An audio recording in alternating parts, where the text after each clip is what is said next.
Chapitre 8.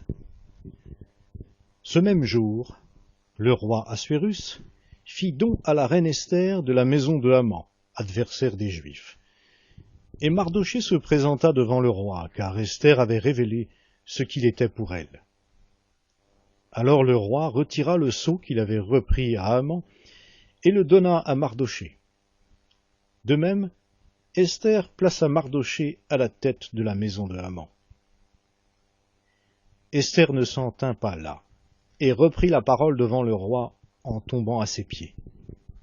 Elle pleura, elle éveilla sa pitié pour qu'il détourne la méchanceté de Haman l'Agagite et le projet qu'il avait conçu contre les Juifs. Le roi tendit le sceptre d'or à Esther. Alors Esther se releva et se tint devant le roi.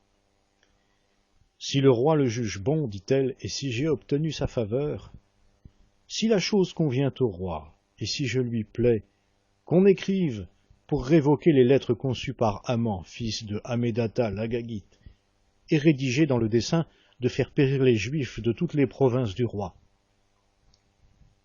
Comment pourrais-je donc rester indifférente à la vue du malheur qui menace mon peuple? Oui, comment pourrais-je rester indifférente à la vue de la disparition de ma lignée? Le roi Assuérus dit à la reine Esther et au juif Mardochée, « Voici que j'ai donné à Esther la maison de Haman, et lui, on l'a pendu à la potence pour avoir porté la main sur les Juifs. Vous maintenant, écrivez au nom du roi ce qui vous paraîtra le plus favorable aux Juifs, et scellez-le du sceau royal, car un texte écrit au nom du roi et scellé du sceau royal est irrévocable. » On convoqua les secrétaires royaux ce même jour, qui était le 23e du 3e mois, qui est le mois de Sivan.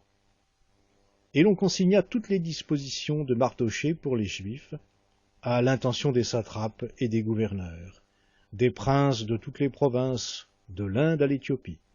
127 provinces, à chaque province dans son écriture, à chaque peuple dans sa langue. Aux Juifs en particulier, dans leur écriture et dans leur langue.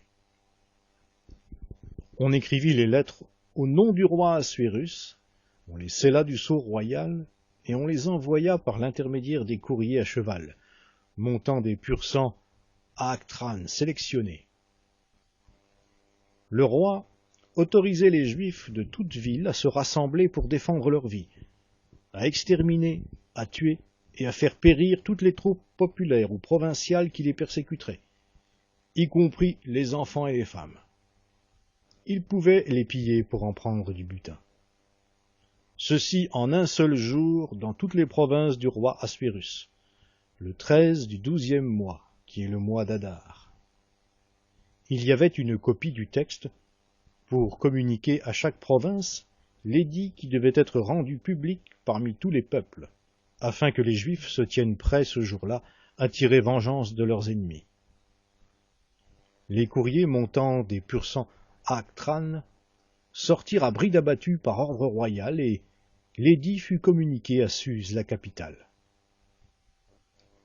Mardochée se retira de la présence du roi en vêtements royaux violets et blancs, avec une grande tiare d'or et un manteau de byssus et de pourpre.